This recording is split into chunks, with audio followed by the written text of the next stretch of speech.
Good morning friends, Devendra Sonawala, physics faculty.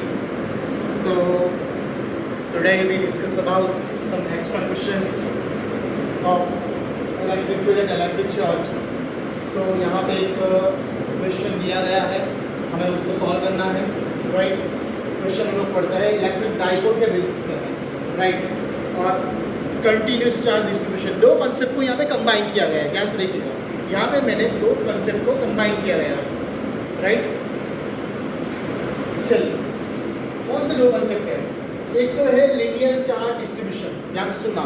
One is the linear charge distribution and the second one linear charge distribution and second one dipoles, linear charge distribution and dipoles. Okay,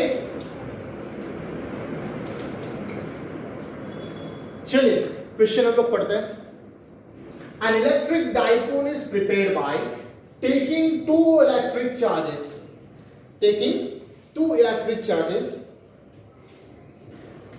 of 2 into 10 to power minus 8 coulomb, 2 into 10 to power minus 8 coulomb। यानी कि यहाँ पे दो charge आपको दिए गए हैं, एक है माइनस वाला, एक है प्लस वाला, राइट। और दोनों की मैग्नीट्यूड सेम है, 2 into 10 to minus 8 coulomb, right. Now separated by a distance of 2 millimeter, यानी कि दोनों डायपोल के बीच का डिस्टेंस 2 मिलीमीटर, ये आप देख सकते हैं, right. The distance between two dipoles is 2 millimetre, यानी इसको मैं 0.2 सेंटीमीटर लिख सकता हूं, right. This dipole is kept near a line charge distribution having density 4 into 10⁻⁴ coulomb per metre, right. यानी कि this dipole is kept near the line charge distribution having the density is 4 into 10⁻⁴ coulomb per metre. उसका मतलब ये हुआ line charge distribution बोला गया है। भाई लाइन चार्ज डिस्ट्रीब्यूशन होगा तो वहां पे हमारे पास चार्ज डिस्ट्रीब्यूशन की तीन थियरी पड़ी थी, lambda, sigma and rho, right. Lambda 1D था, सिग्मा 2D था और रो था 3D। तो हम लोग यहाँ पे 1D की बात करें क्योंकि लाइन चार्ज डिस्ट्रीब्यूशन है, तो हम लोग बात करेंगे लैम्बडा, राइट। यानी कि आपको ये जो वैल्यू दी है Q/L यानी कूलम पर मीटर, यानी कि 4 into 10⁻⁴ जो वैल्यू है वो है लैम्बडा की, राइट। यहाँ पे मैंने मेंशन कर दिया कि lambda is equal to 4 into 10⁻⁴ coulomb per metre. Such a way that the negative electric charge of dipole is at a distance of 2 centimeter from the wire as shown in figure। यानी figure आपको दी होगी वैसे, ठीक है। ध्यान से सुनना भी, ये वाला ये तो डाइपोल था, उसको एक्स एक्सिस पे मैंने रखा था। एक दूसरा वायर है जो चार्ज्ड है और उस वायर पे चार्ज को यूनिफॉर्मली डिस्ट्रीब्यूटेड किया गया है। ध्यान से सुनना, इस वायर पे चार्ज को यूनिफॉर्मली डिस्ट्रीब्यूटेड कर दिया है, राइट। यानी जो लैम्बडा दिया है ना वो ये वाला इसके लिए है। पता चला नहीं चला? ऐसे अरेंजमेंट की है कि नेगेटिव वाला जो चार्ज है, ध्यान से सुनना, नेगेटिव वाला जो चार्ज है इस वायर से 2 सेंटीमीटर के डिस्टेंस में होगा। पता चला नहीं चला? So we want to find the force acting on the dipole because of this line charge distribution, right. यानी इस सिस्टम की वजह से, यानी कि ये चार्ज जितने भी है, सॉरी ये चार्ज जितने भी है उसकी वजह से नेगेटिव एंड पॉजिटिव चार्ज पे, यानी कि डाइपोल पे कितना फोर्स लगेगा, ध्यान से सुनना, राइट। तो ये मुझे कैलकुलेट करना है, राइट। ध्यान से सुनिएगा, लाइन चार्ज डिस्ट्रीब्यूशन की वजह से किसी चार्ज पे लगने वाला फोर्स ढूंढना है। गेटिंग? आपको पता होगा हम लोगों ने इनिशियल कूलम्स लॉ पढ़ा था, कूलम्स लॉ के बाद हम लोगों ने पढ़ा था इलेक्ट्रिक फील्ड। और इलेक्ट्रिक फील्ड हम लोग अगर फाइंड करते हैं तो इलेक्ट्रिक फील्ड एंड फोर्स के इक्वेशन कोरिलेटेड है, F is equal to Q into E। So मुझे पहले इलेक्ट्रिक फील्ड फाइंड करनी पड़ेगी because of this line charge distribution. Getting? So हम लोगों ने गॉस लॉ की एप्लीकेशन में, शायद वहां पे एक एप्लीकेशन में एक इक्वेशन प्रूव किया था, E is equal to lambda divide by 2πε0 into R। Getting और नॉट? हम लोगों ने एक इक्वेशन प्रूव किया था, E is equal to lambda divide by 2πε0 into R, denominator बाहर होगा, ठीक है, पता चला नहीं चला।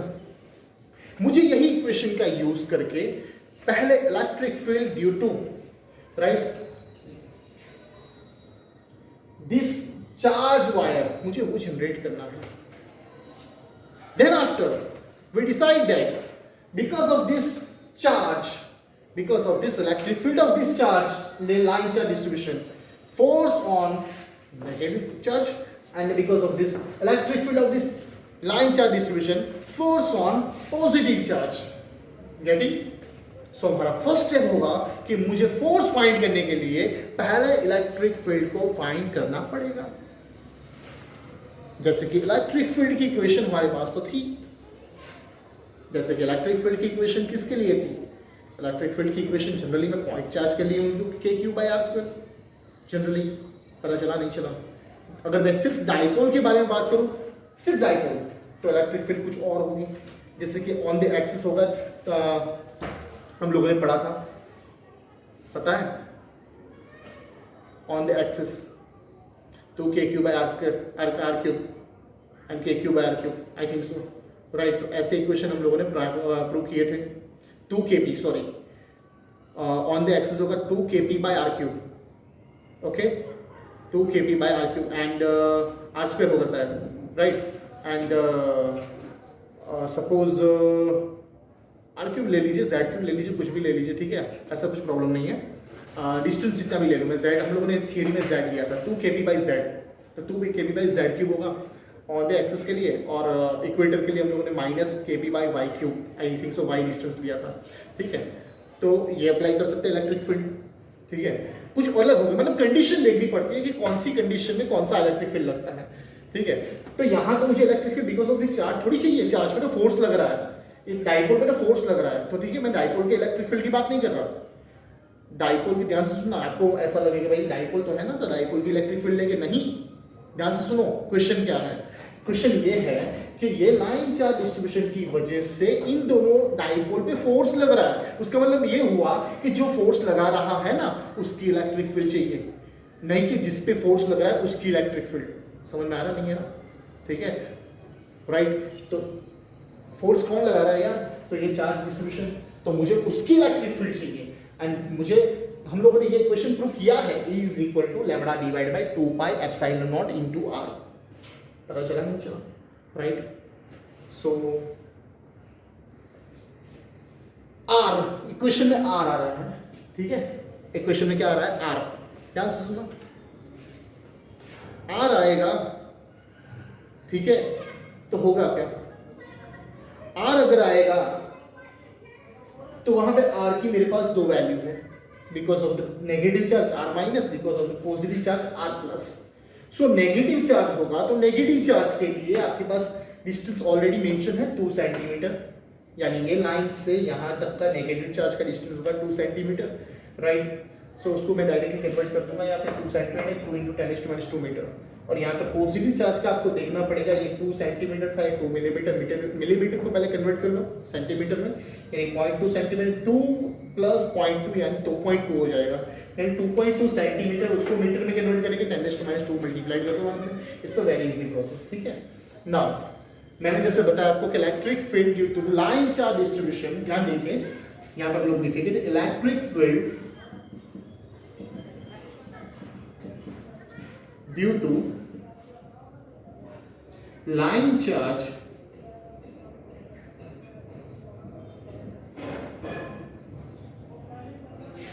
at a distance r, ठीक है। अगर r डिस्टेंस में मैं कोई लाइन चार्ज डिस्ट्रीब्यूशन की वजह से मुझे इलेक्ट्रिक फील्ड की इक्वेशन चाहिए, सो मैं ये इक्वेशन अप्लाई कर रहा हूँ, ये lambda divide by 2 pi epsilon naught into r, 1/r में लिख सकते हैं वैसे, ठीक है। यहाँ पे अगर मैं वेक्टर कर लूँ बेटा तो यहाँ पे r कैरेट हो जाएगा, ठीक है ना। तो इस इक्वेशन का मुझे अप्लाई करना है, मुझे इक्वेशन का यूज करना है मुझे, ठीक है, इस इक्वेशन का मुझे यूज करना है, यानी कि मैं अगर पहले इक्वेशन का यूज करूंगा, कैसे करूंगा, राइट। चलिए इसको से पहले मैं सिंपल फॉर्म में कन्वर्ट कर दूं, तो भाई सिंपल फॉर्म में कैसे कन्वर्ट कर सकता हूं मैं, हाँ चलिए एक चीज सिखाता हूं आपको। अगर मैं यहाँ पे 2 मल्टीप्लाइड कर दूं एंड डिवाइड कर दूं. If you multiplied 2 and divide by 2 तो होगा क्या? 2 2 जा 4, 4 पाई एप्सिलॉन नॉट, और 4 pi epsilon 1 divide bye 4 pi epsilon not क्या होता है यार? k, right? You already know that E is equal to 2 lambda divided by 4 pi epsilon naught r caret. Getting or not? And 1 divided by 4 pi epsilon naught यानी क्या होता है? k. यानी आपका इक्वेशन बन गया E vector is equal to 2k lambda by r caret. पता चला नहीं चला बेटा? ठीक है, बहुत इजी है यार.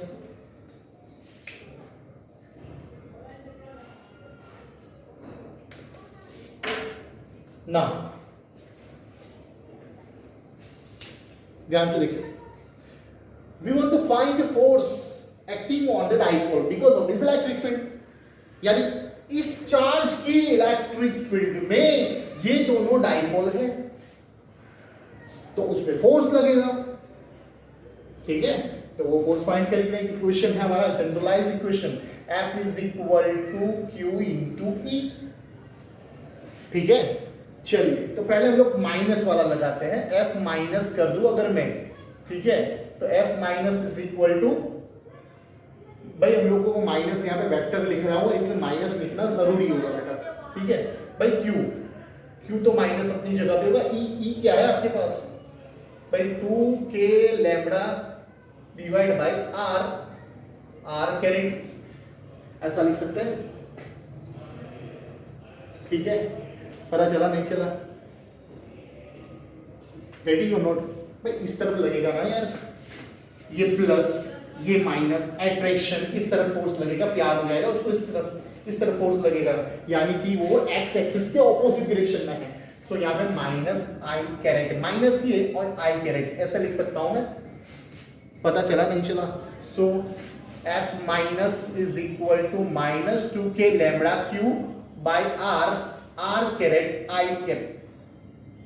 आई कैरेट की जगह आई कैप डायरेक्टली लिख सकते हैं हम लोग, क्योंकि अभी मुझे तो पता है ना डायरेक्शन कौन सी है.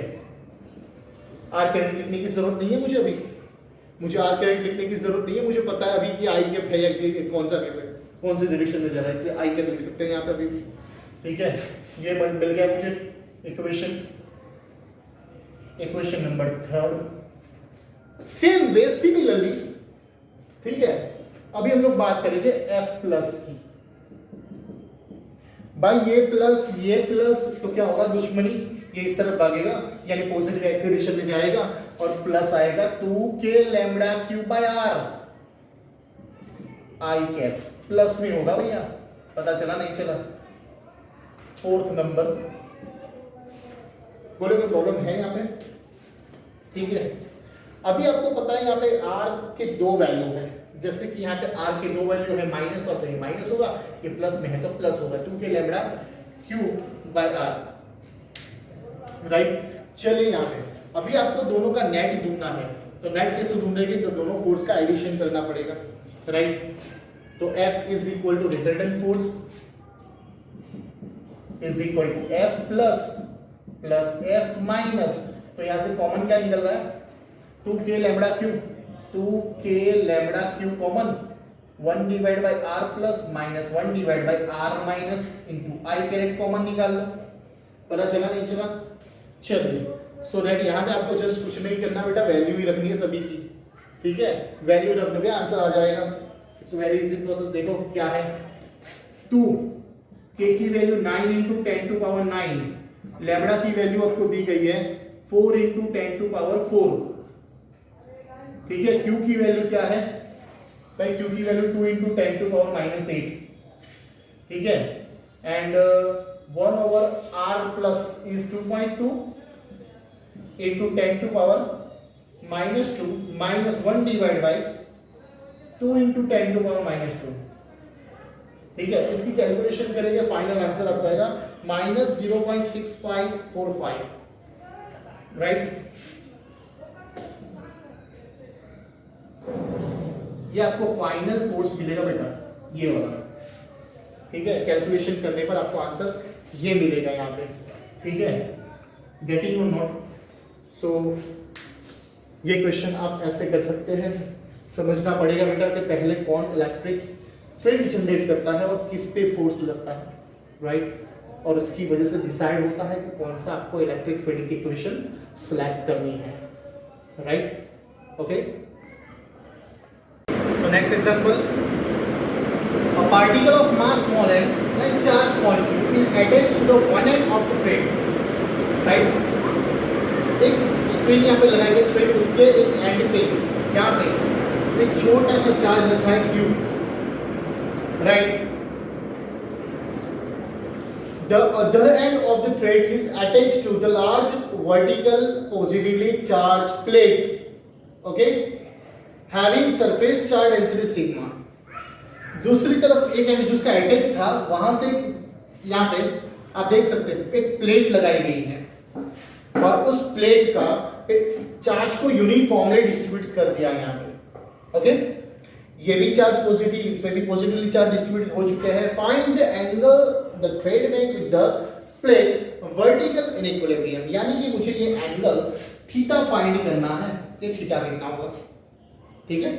चलो, सो आप सिंपली आप देख सकते हैं यहाँ पे कि अगर ये रिपल्शन करेगा इस तरफ तो ये यहाँ पे इक्विलिब्रियम पोजीशन पे आ चुका है, ठीक है ना, इक्विलिब्रियम पोजीशन पे होगा, ठीक है।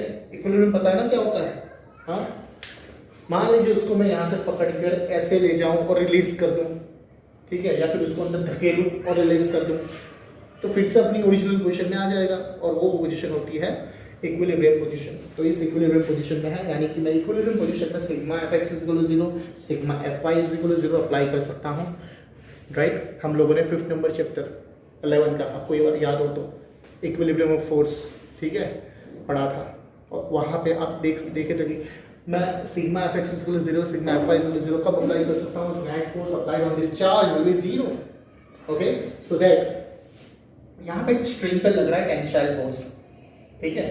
यहाँ पे आप देख सकते हैं, यहाँ पे एंगल बना रहा है थीटा, ये थीटा सेम होगा, so that bye 30 sin theta D cos theta.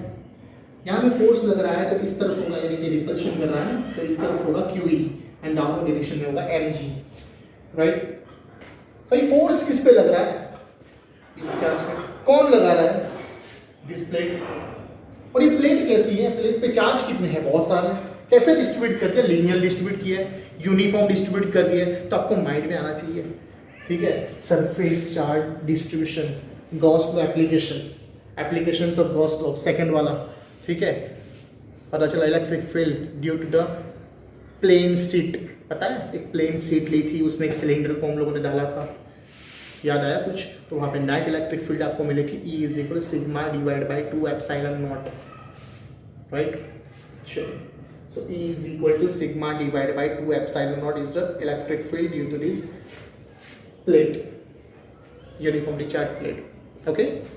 ध्यान से रखना मैं क्या बोल रहा हूँ भाई, ये कोई 1D नहीं है, अभी भी आपको बोल रहे हैं ये प्लेट है, ठीक है, ये प्लेट है तो ये 1D नहीं है, ठीक है, ये 2D है, प्लेट है। यहाँ पे लाइन नहीं बोला उन लोगों ने, आपको दिख रहा है ऐसा लाइन में है, लेकिन लाइन नहीं है, पता चला नहीं चला, ठीक है। चलो, so that E is equal to sigma divided by 2 pi 2 epsilon naught, ये आपका इक्वेशन होगा because of this surface charge density, right. अगर ये चार्ज इक्विलिब्रियम कंडीशन में है, उसका मतलब ये हुआ मैं sigma fx is equal to 0 लिख सकता हूँ, मैं sigma fy is equal to भी 0 लिख सकता हूँ। इसका मतलब ये हुआ t sin theta is equal to electric force and t cos theta is equal to weight force, यानी कि t sin theta is equal to QE and t cos theta is equal to mg, right. ये दो equation मिल गए। अगर मैं दोनों का ratio ले लूं, ठीक है, तो टी टी कैंसल आउट हो जाएगा, साइन बाई कॉस हो जाएगा 10 and QE divide by mg, okay. So now put the value of E from equation 1 into this equation so that we get theta is equal to tan inverse of Q, E की जगह sigma divided by 2 epsilon naught रख दिया, mg as it is, it's all final answer of E, okay। तो यहाँ पे आप अलग अलग वैल्यूज लेके, ठीक है, आप फाइंड कर सकते हैं बहुत सारी चीजें, ठीक है, ओके, राइट। नाउ ध्यान दीजिएगा, नेक्स्ट क्वेश्चन। बेटा नेक्स्ट क्वेश्चन इसके पहले वाला जो क्वेश्चन मैंने करवाया था ना आपको, राइट, वैसे ये लेकिन बहुत इंपॉर्टेंट है, देख लीजिए एक बार कि कैसे करना है, ठीक है। चलिए, a conducting wire of length L carries a total charge Q which is uniformly distributed on it, right? एक कंडक्टिंग वायर यहां पे दिया गया है AB, राइट? उसकी लेंथ है L, ध्यान से सुनना, उसकी लेंथ है L, okay? Carries a total charge Q, अब Q लिख सकते हैं कैपिटल में, अभी Q कैपिटल Q कर दिया है, तो अब कैपिटल Q कर दो तो भी कोई प्रॉब्लम नहीं है, ठीक है, जस्ट Q है, ऐसा मान लीजिए, Q which is uniformly distributed on it, uniform, ये बहुत जरूरी है, यूनिफॉर्म डिस्ट्रीब्यूटेड हुआ है, राइट? यूनिफॉर्म डिस्ट्रीब्यूटेड हुआ, तो यूनिफॉर्म डिस्ट्रीब्यूटेड होगा तो उसका जो लैम्बडा होगा, ठीक है, यहाँ पे तो वो आपका कांस्टेंट होगा, तो उसका मतलब ये होता है, ठीक है, तो ये आपको याद रखना बेटा।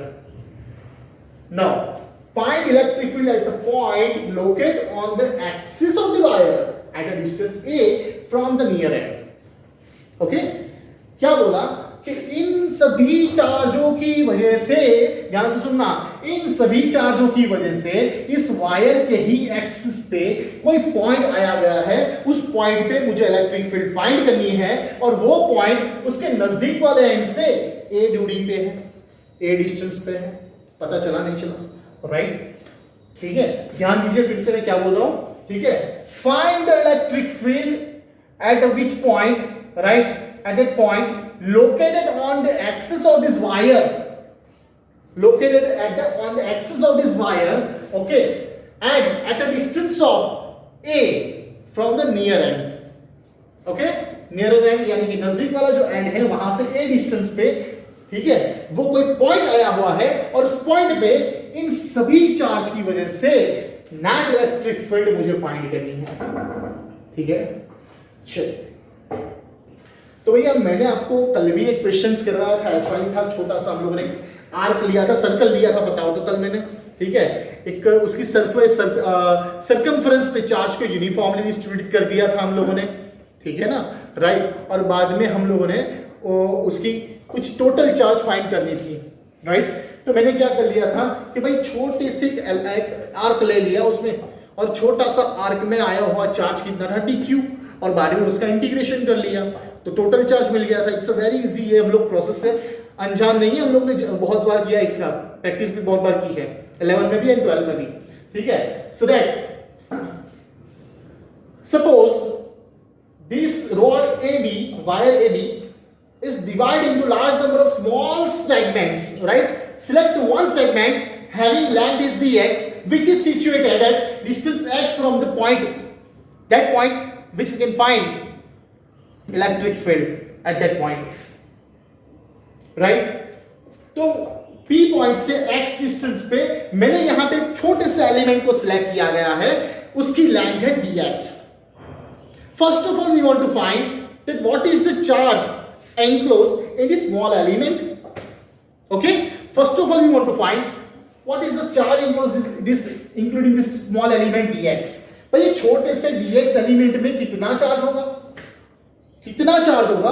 तो सिंपल यहां पे एक फॉर्मूला अप्लाई कर दिया, यूनिफॉर्म चार्ज डिस्ट्रीब्यूशन है ना, तो ये फॉर्मूला अप्लाई कर सकता हूं मैं, ठीक है? ऐसा बोल सकता हूं भाई कि L लेंथ होगी, अगर L लेंथ होगी तो टोटल चार्ज है Q, अगर L लेंथ होगी तो टोटल चार्ज है Q, छोटा सा dx लेंथ होगी तो कितना चार्ज, dq चार्ज, तो Q into dx divided by L, Q into dx divided by L, Q dq is equal to Q dx divided by L. पता चला नहीं चला यार, right?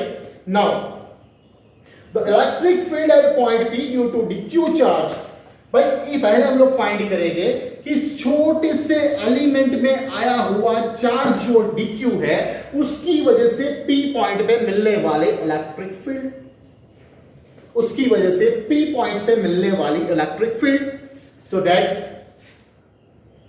छोटी सी इलेक्ट्रिक फील्ड होगी क्योंकि छोटा सा चार्ज होगा dq, तो electric field at point P due to the small charge dq is d, right? और इलेक्ट्रिक फील्ड का सिंपल फॉर्मूला अप्लाई किया kq by r स्क्वायर, तो k dq by डिस्टेंस है x, x स्क्वायर आएगा, पता चला? Put the value of dq from equation 1 over here, so equation बन जाएगा ये d is equal to k dq by lx square into dx, ये आपका इक्वेशन बना था। Now if we integrate this equation, right, and we get the final electric field, total electric field at point P due to whole charge distribution, right? So here integrate of equation to E, we get the total electric field E is equal to integration of D, and the limit of this equation is, limit किसकी रखेंगे आप देख सकते हैं पीछे देखने का, limit देखने के लिए बेटा आपको पीछे किसके विथ रिस्पेक्ट टू आप कर रहे हैं वो देखना होता है। इंटीग्रेशन में कभी भी ध्यान में रखना, ठीक है, बायो वाले खास, देखिए लिमिट रखने के लिए बेटा क्या देखना पड़ता है, पीछे किसके विथ रिस्पेक्ट तुम लोग इंटीग्रेशन कर रहे हैं, ठीक है भाई। dx के लिए with respect to integration, dx है क्या यार, dx है लेंथ, तो मैं यहां पे चार्ज यानी कि चार्ज किस पे डिस्ट्रीब्यूट हुए हैं, वायर पे, तो वायर के लेंथ का मुझे लिमिट लिखना होगा। कहां से याद है, तो जहां पे इलेक्ट्रिक फील्ड फाइंड करनी है वहां से लेके एक एंड, और जहां से इलेक्ट्रिक फील्ड फाइंड करनी है वहां से लेके दूसरा एंड, तो या P से लेके P और P से लेके A, सो P से लेके B का डिस्टेंस है A और P से लेके A का डिस्टेंस है L प्लस A, पता चला नहीं चला, सो दैट लिमिट आएगी A to L plus A, right? Integration of D, put this whole value over here so that we get the integration of A to L plus A, K Q by L x square into dx, K Q by L बाहर निकाल लिया मैंने, और मैं हर बार ये नहीं लिखूंगा बेटा के, ठीक है, आपको अभी पता हो जाना चाहिए कि integration of 1 over x square dx होता है -1 by x, राइट? माइंड में बिठा तो बहुत बार यूज आएगा इसका बेटा, integration of 1 by x square is x square dx is equal to -1 by x, right? So integration of 1 by x square dx is equal to -1 by x, and this limit is transferred over here, right? यहाँ पे मैंने limit को transfer कर दिया a l plus a, now upper limit minus lower limit, so that x की जगह लिखना है आपको l plus a, minus minus plus हो जाएगा, फिर से x की जगह लिखना है a, ठीक है, बहुत ही सिंपल कैलकुलेशन है, मुझे बताने की जरूरत भी नहीं है, एक बार देख लीजिए आराम से हो जाएगा, ठीक है। तो यहाँ पे क्रॉस मल्टीप्लिकेशन करेंगे a l plus a, so minus l plus a plus a, right, यहाँ से l बचे a कैंसिल आउट हो जाएगा, ठीक है, और बचेगा क्या, सिर्फ l बचेगा, और l भी यहाँ से कैंसिल आउट हो जाएगा ऊपर से नीचे से, ठीक है, नीचे बचेगा सिर्फ multiplication a into L plus a, ठीक है, तो k q divide by a into L plus a, k की वैल्यू यहाँ पे रख दी 1/4 epsilon not, and this is the final answer for you. Now देखिए यहाँ पे मैंने एक चीज अभी यहाँ पे मेंशन नहीं की, जगह नहीं थी ऐसा बोलते हैं तो भी चलेगा, लेकिन आपको बता दूं आपको डायरेक्टली कि if l is very very less than as compared to a, l is very very less than as compared to a, क्या होगा, ध्यान से सुनो क्या बोल रहा हूं, l is very very very less than as compared to a, तो l को निगलेक्ट कर दूंगा मैं, यानी ये वाला l छोटा हो गया, ये l छोटा हो गया, उसका मतलब कि a डिस्टेंस की कंपेयर में l बहुत छोटा है, यानी मैं पॉइंट चार्ज कंसीडर कर सकता हूं उसको, मैं एक पॉइंट में आ गया, मान लीजिए ये सिकुड़ के छोटा हो गया,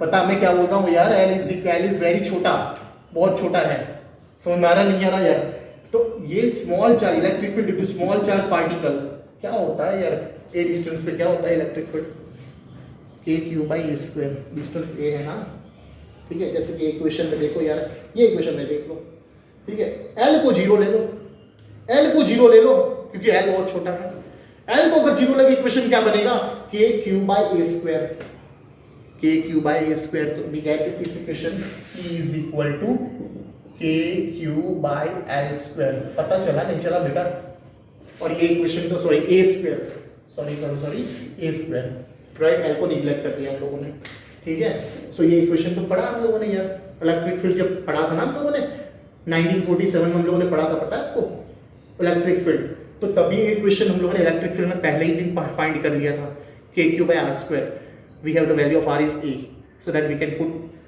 E is equal to k q by a square, okay, पता चला नहीं चला। और एक बात बिल्कुल बोलना चाहूँगा मैं आपको, एग्ज़ाम तो कई लोग दे रहे हैं वैसे, ठीक है, एज कम्पेयर टू देखा जाए तो एग्ज़ाम अच्छी तरह से बच्चे दे रहे हैं, और मार्क्स भी अच्छे आए हैं, ऐसा कुछ नहीं है, आप लोग ऑनलाइन पढ़ के भी, हमारे से ऑनलाइन पढ़ के भी अच्छे मार्क्स लेके आए हैं, ये बहुत अच्छी बात है, राइट, ये बहुत अच्छी बात है बेटा, लेकिन आप ये मत भूलना, ये कोरोना का जो भी चल रहा है, ठीक है, माहौल चल रहा है, तो आप ये मत भूलना बेटा कि आप 12th में हो, घर पे बैठे बैठे ऐसा मत सोचो कि आपके वैकेशन का टाइम पीरियड चल रहा है, आप वैकेशन के टाइम पीरियड में अभी नहीं हो, राइट, आप 12th में हो बेटा, आप 12th में हो, आपको हमें ये एहसास नहीं दिलाना है कि बेटा आपके पापा लोग अभी पेमेंट कर रहे हैं, फ्री में नहीं पढ़ा रहे आपको, ठीक है। वो आदमी सुबह से लेकर शाम तक ऐसे सिचुएशन में भी वर्क पे है, काम कर रहा है, किसके लिए? आप लोगों के लिए, ठीक है, अपनी फैमिली के लिए। तो उनकी कदर कीजिए। कुछ घर पे बैठे बैठे आपको कुछ नहीं करना माँ बाप के लिए। माँ बाप के लिए एक ही चीज़ करनी है, आपको पढ़ाई करनी है, ठीक है। पहले पढ़ो आराम से, ये एक ही साल है बेटा, अभी 1 साल भी बोलूँ तो कम होगा, अभी तो 1 साल भी नहीं है आपके पास, मुश्किल से 8-10 महीने हैं, मुश्किल से 8-10 महीने हैं, समझ लेना। और ऐसा मानो ना, एक आपको एक पॉजिटिव बात बताऊं तो एक कोरोना की वजह से ना आपको एक बेनिफिट मिला है, ठीक है। इस बेनिफिट को ले लो यार, इस बेनिफिट को ले लो, समझ में आया, राइट। अगर आपने इस बेनिफिट को उठा लिया, बेनिफिट क्या होगा आपको बाद में पता चलेगा, अभी नहीं पता चलेगा, और अभी मैं बोलना भी नहीं चाहता, लेकिन हो सकता है सिलेबस कम आपका छोटा हो जाए, पीछे से चैप्टर निकल जाए, राइट, कंप्रेस हो जाए, तो क्या होगा सोचो। सिर्फ आपके ऊपर आने वाले जो प्रॉब्लम्स है, जो प्रेशर है, वो आपके कम हो जाएंगे। और 12 आपके जितने भी चैप्टर्स आसानी से चले हैं, इजी चले हैं, वो आप आराम से कर सकेंगे, ठीक है। और अच्छे से मार्क्स लाना है। आपको पता है इस बार का रिजल्ट कितना गंदा आया है, सोचो सर, पेपर चेकिंग कैसी हुई थी, सोचो सर। क्या आप चाहते हैं कि आप इतना मेहनत करें और कुछ ना हो? एंट्रेंस करना भी जरूरी है, ध्यान से सुनना, एंट्रेंस करना भी जरूरी है और बोर्ड का भी जरूरी है। ये जो कंसेप्ट मैं अभी आपको बता रहा हूं, मैं यहाँ पे जो लिख रहा हूं, वो सभी क्वेश्चन देखने के बाद तो आपको ऐसा ही लगेगा यार बहुत इजी है, तो हो चुका है, लेकिन आना चाहिए ना माइंड में। इलेक्ट्रिक फील्ड के तो बहुत सारे इक्वेशन है, तो मैं यहाँ पे अप्लाई कौन सा करूंगा? समझ में आ रहा नहीं है रहा? तो वो से भी आना चाहिए। एंट्रेंस वो नहीं है जो एक बार पढ़ा दिया बाद में आ गया। एंट्रेंस वो चीज है जो एक बार पढ़ा दिया, आपने उस पढ़ाई की वजह से कुछ डिफरेंट करके दिखाया, ठीक है। सो बेटा आपको बैठ के यहाँ पे आराम से घर पे वीडियोस देख के पढ़ना है, और कुछ नहीं है, कुछ भी नहीं है, बहुत तो इजी है, कुछ नहीं है। क्या करना है आपको? बैठे बैठे घर पे बैठ के आराम से अपने रूम में, ठीक है, कोई अच्छी सी जगह पे बैठ के आप पढ़ना है। नहीं समझ में आ रहा है तो फिर से वीडियो देखो या रिवाइज करो। लेक्चर में तो ऐसा नहीं होता था, 1 घंटे में प्रोफेसर आके निकल जाएंगे, ठीक है, पढ़ा के निकल जाएंगे, ठीक है ना। फिर कुछ क्वेरी होगी, ऐसा समझ में नहीं आता, बताओ ना फिर से, तो बेनिफिट हुआ ना यार आपको कि वीडियोस देख रहे हैं आप लोग, ठीक है। अगर कोई क्वेरी फिर भी आ रही है तो आप डायरेक्टली कांटेक्ट कर सकते हैं, हमारे आपके पास सभी के नंबर है ही, वैसे कांटेक्ट है ही, कांटेक्ट कीजिए डायरेक्टली। कुछ भी क्वेरी हो मैसेज कर दीजिए, व्हाट्सएप कर दीजिए कि सर इसमें ये नंबर में प्रॉब्लम है, आप मुझे सॉल्यूशन भेज दीजिए, definitely I will solve the problem, okay. तो बेटा ये आपको करना है, ये आपको करना है, राइट।